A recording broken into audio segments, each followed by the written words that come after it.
आजच्या भागामध्ये आपण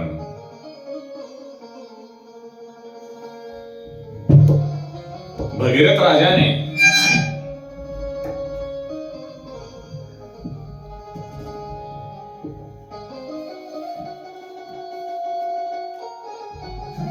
गंगा मैया ही पृथ्वी तलावर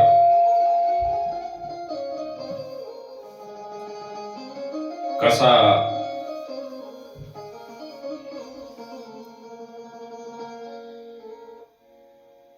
घेऊन आला,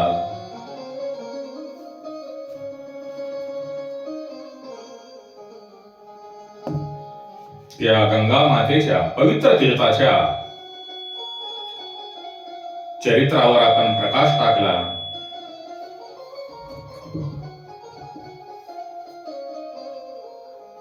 आजच्या भागामध्ये आपण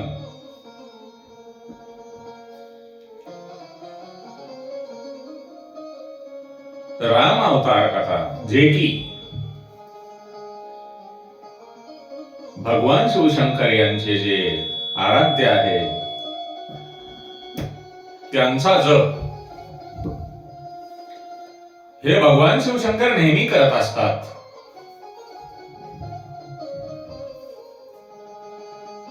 त्या मर्यादा पुरुषोत्तम भगवान श्री रामचंद्रांच्या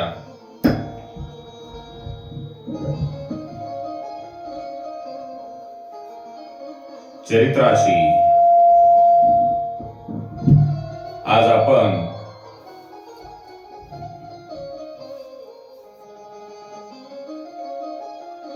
कथा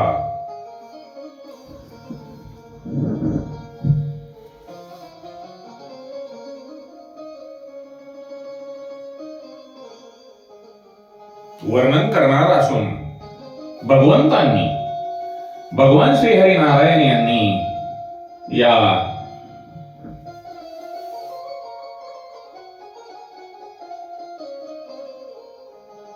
वंशामध्ये का जन्म घेतला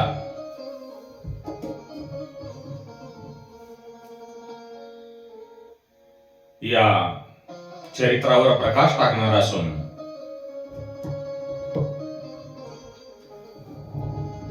तत्पूर्वी आपण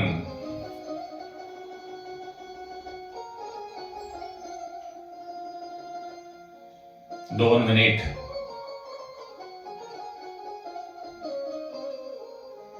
भगवंताचे नाम संकीर्तन करू आणि कथेला पुढे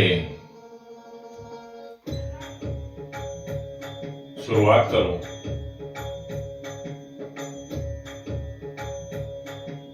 गोविंद बोलो हरि गोपाल बोलो, गोपाल बोलो हरि गोविंद बोलो,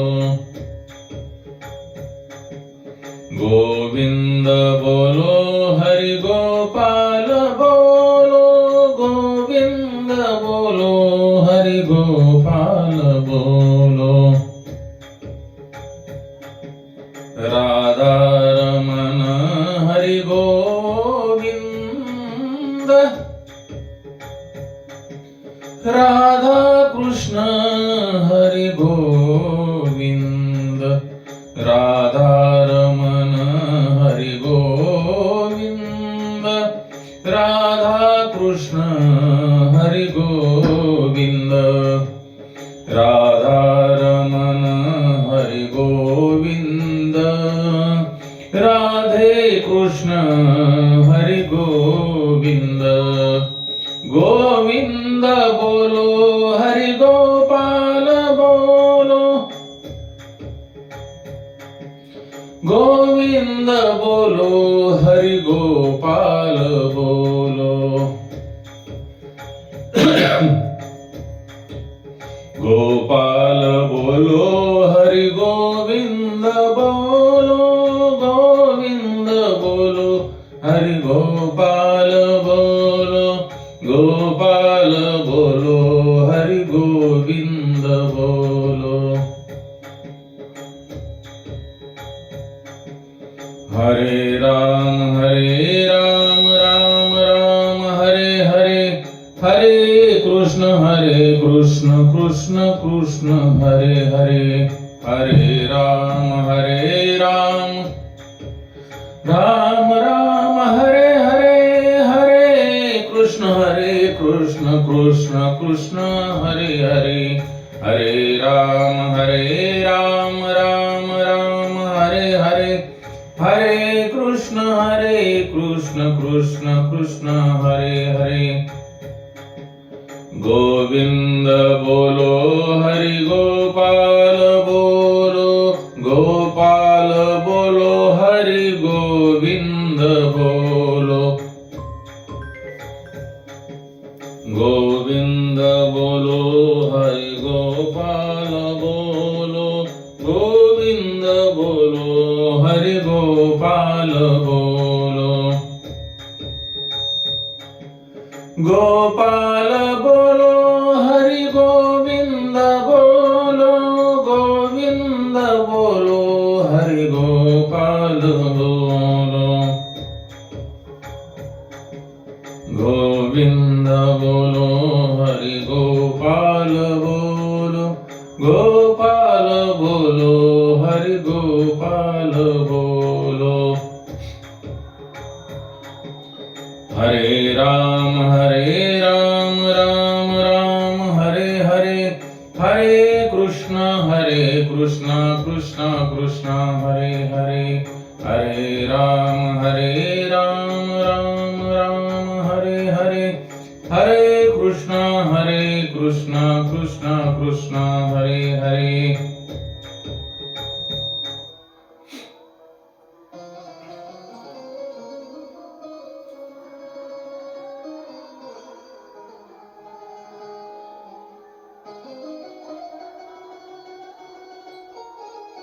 गंगा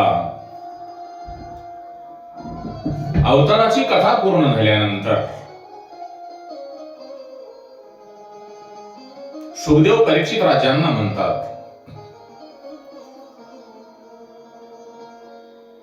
भगीरथ राजाच्या वंशामध्ये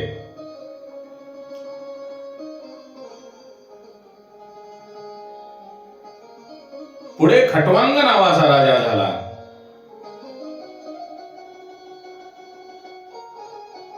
आणि त्या राजाला जेव्हा आपला अंतकाळ जवळ आला आहे हे लक्षात आले, तेव्हा त्याने सर्व संग परित्याग करून भगवत भक्तीवर लक्ष केंद्रित केले। आपण सुद्धा सर्वजण भागवत कथा ऐकत असता, परंतु आपण या प्रपंचाच्या मोहामध्ये इतके अडवून पडलो आहोत की आपणाला आपल्या जीवनाचा अंतकाळ जवळ आलेला आहे हे लक्षात सुद्धा येत नाही, आणि आपण भगवत भक्तीकडे वळत नाही।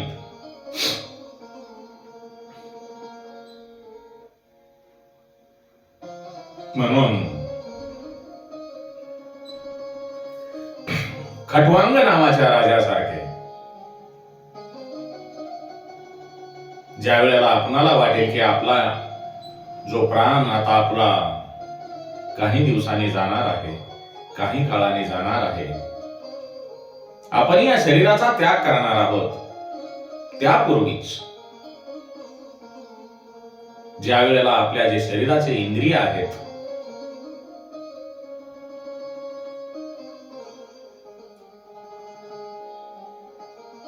त्या इंद्रियावर ताबा मिळवून भगवंताच्या भक्तीकडे वळावे आणि भगवंताची भक्ती करावी। जसे खटवांग राजाने सर्व संग परित्याग करून भगवत भक्तीकडे वळला आणि आपले प्राण सोडले,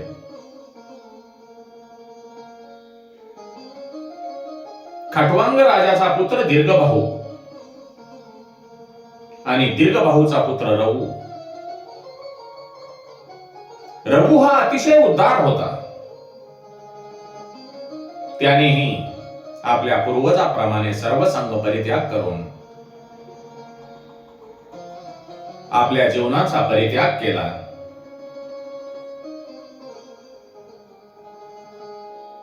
रघुची एवढी कीर्ती पसरली की त्याच्या सूर्यवंशाला नंतर त्याचेच नाव प्राप्त झाले आणि तोच रघुवंश, रघुचा पुत्र आज आणि आजचा पुत्र राजा दशरथ म्हणजे मर्यादा पुरुषोत्तम भगवान श्रीराम यांचे वडील. राजा दशरथ हे अयोध्येचे राजे होते, आपणाला सर्वांना माहित आहे. परंतु ते मागच्या जन्मी कोण होते?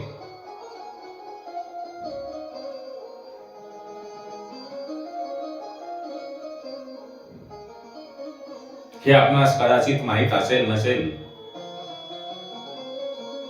राजा दशरथ हे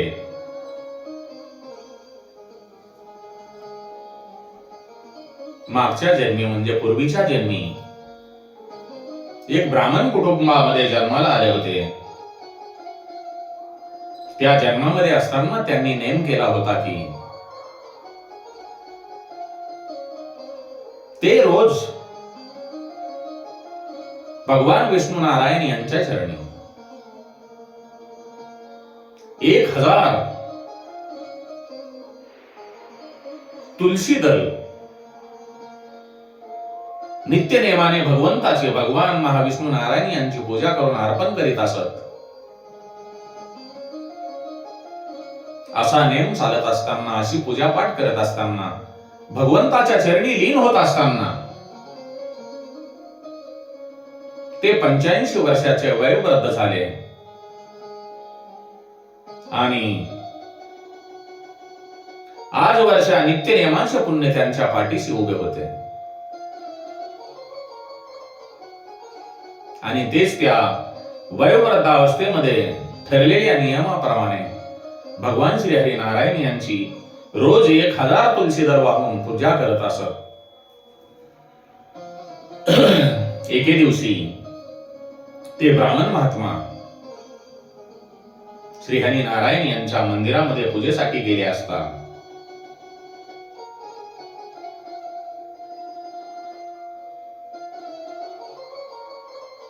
त्यांनी देवळात प्रवेश केला आणि तेव्हा त्यांना त्या मंदिरामध्ये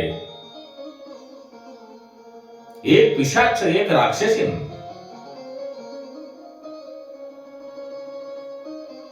रडत बसली होती. तेव्हा त्या ब्राह्मण महात्म्याने तिला रडण्याचे कारण विचारले असता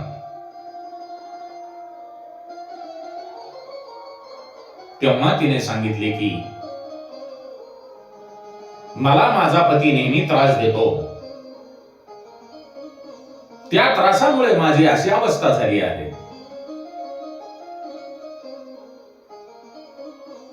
तुम्ही माझा उद्धार कराल का? ती त्या ब्राह्मण महात्म्याला म्हणते, हे ब्राह्मण महात्मा, तुम्ही माझा उद्धार कराल का? तेव्हा त्या महात्म्याला तिची दया येते.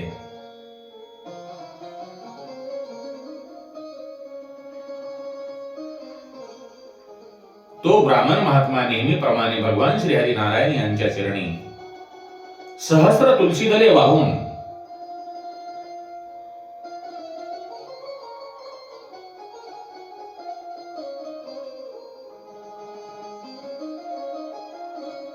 श्री हरी नारायण यांच्या चरणी मस्तक ठेवून तो ब्राह्मण महात्मा भगवंताला म्हणतात, हे भगवंता, आता तू या पापी जीवाचा उद्धार कर. त्या ब्राह्मण महात्म्याच्या पाठीशी पुण्याची गाठ असल्यामुळे भगवंताने लागलीच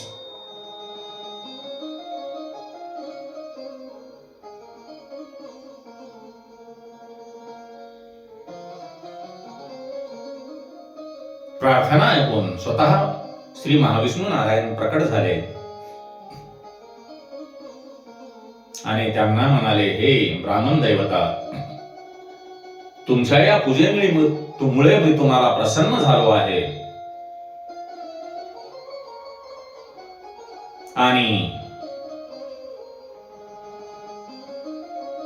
तुमच्या पाठीमागे जे काही पुण्याचा संचय होता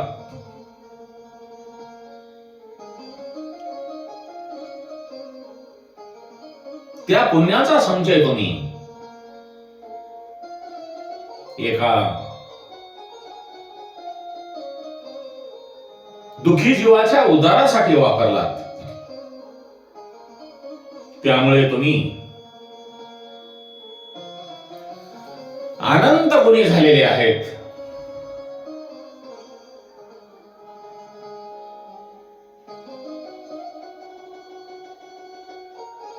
त्यामुळे पुढच्या जन्मामध्ये तुम्ही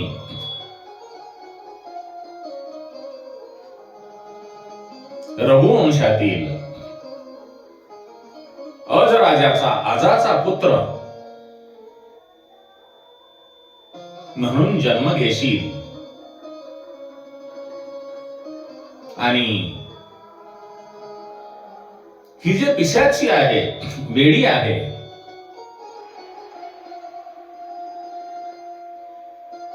तुझी पत्नी कौसल्या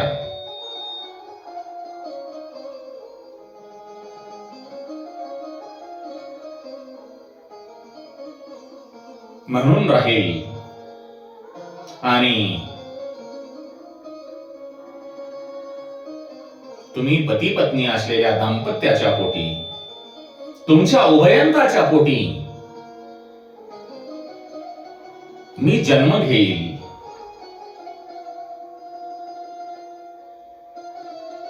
भगवान श्री हरी नारायण यांचे बोलणे ऐकताच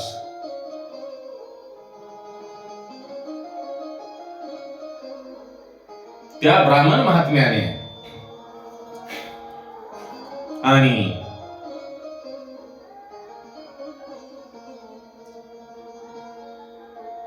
पिशाची योनीतून म्हणजे राक्षसी योनीतून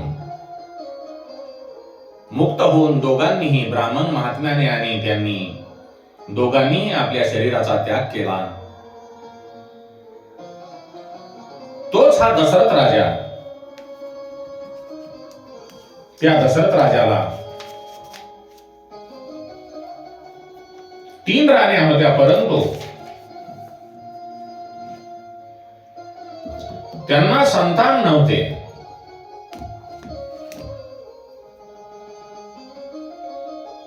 अनेक वर्ष वाट पाहून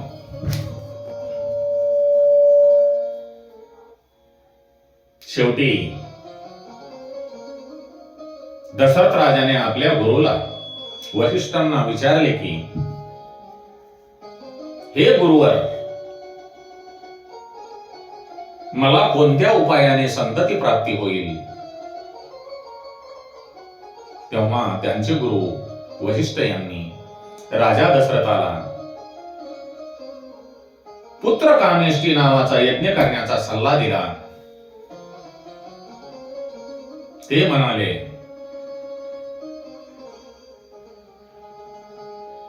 हे राजन, हे यज्ञ केल्यानंतर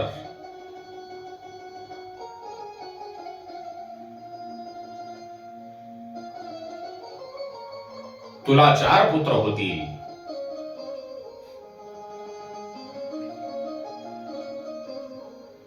हे ऐकून राजा दशरथाला आनंद झाला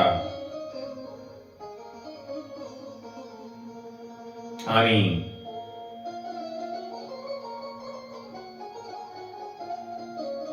आनंदाने तो पुत्र कामेष्टी यज्ञ करण्याच्या तयारीला लागला.